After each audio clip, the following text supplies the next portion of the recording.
Hello, we're the History Hikers. I'm Dries. I'm Jente, and behind us you can see the Tour Saint-Nicolas, one of the three great towers of La Rochelle. Let's take you along. La Rochelle has been an important trading hub ever since it was founded in the Middle Ages.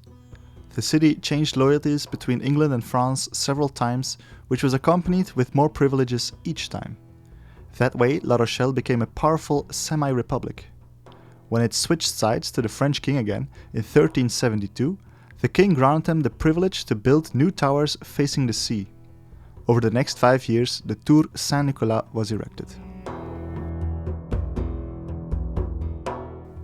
The tower is entered via an entrance ramp which leads to a central chamber used to receive guests, though we have no footage of it. Our tour commences in the lower lookout room, used to look over the harbour entrance. The large pole on the wall was once part of the foundations of the tower.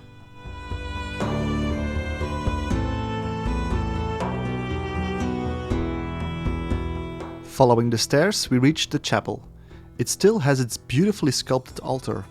The harbour master, who lived in the tower, listened to Mass from the large central room which was their living space.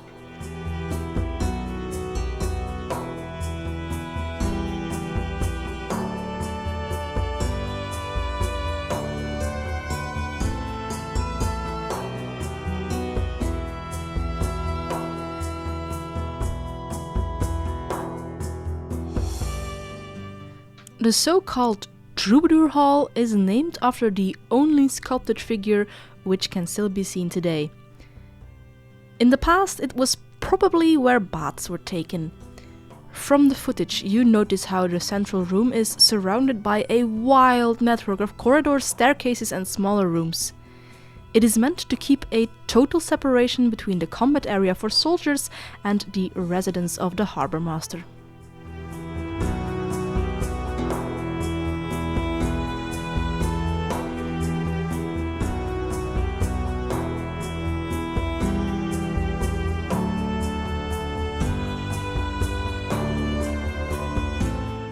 We would like to warn you for the following couple of clips as they have flickering lights. If you are sensitive to that, it might be best to skip to the timestamp mentioned on your screen.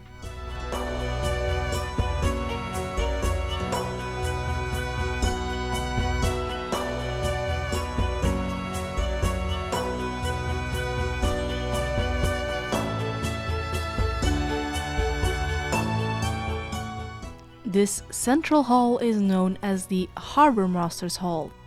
It was his private area in the heart of the tower.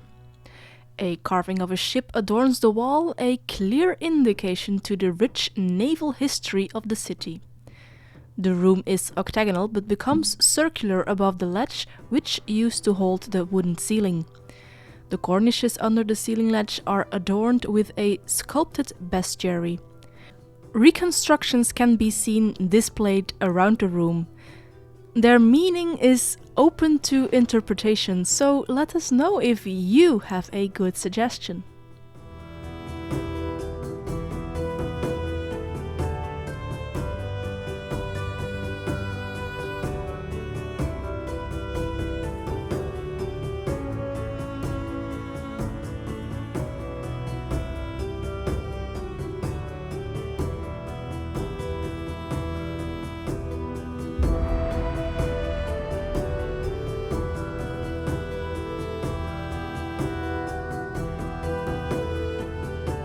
An offshoot room from the window seating area once held latrines.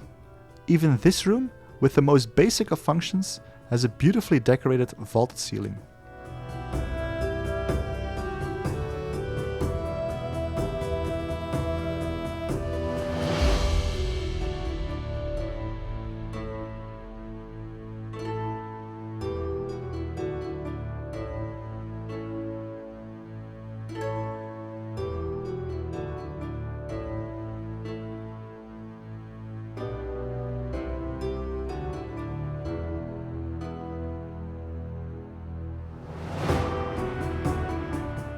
A spiral staircase leads to the terraced wall walk, which is lined with machicolated battlements.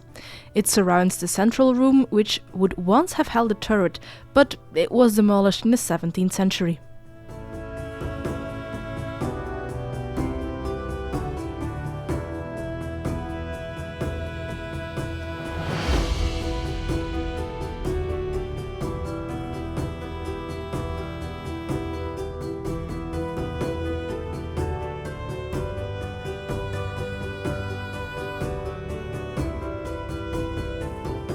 During the early modern period, La Rochelle became a bastion of the Protestant Huguenots.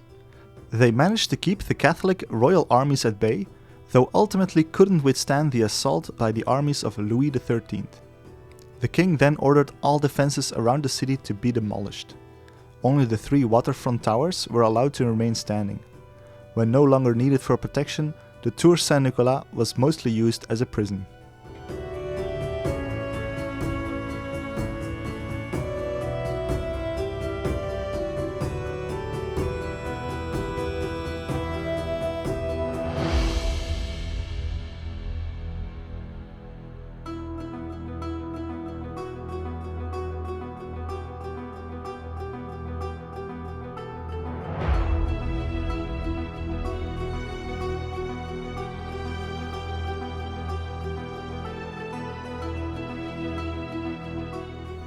Two guard rooms inside the watchtower allowed the guards to get inside and stay warm. The lower and smaller one is fairly simple with only a fireplace. On the way up to the terrace of the watchtower, we also pass by the larger, more comfortable guard room. It has 2 stone window seats, a fireplace and cupboard. Some interesting old graffiti lines the walls.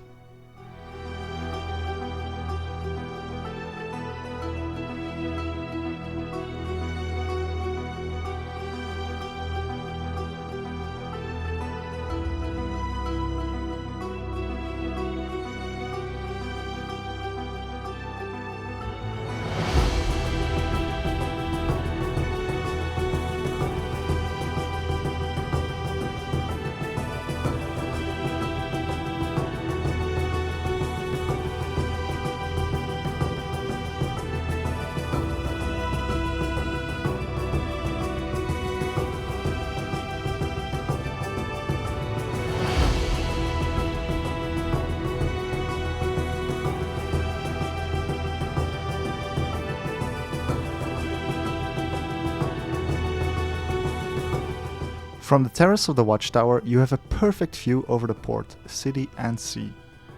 Restoration works have restored this magnificent tower to former glory, an example of the stature the city of La Rochelle once held.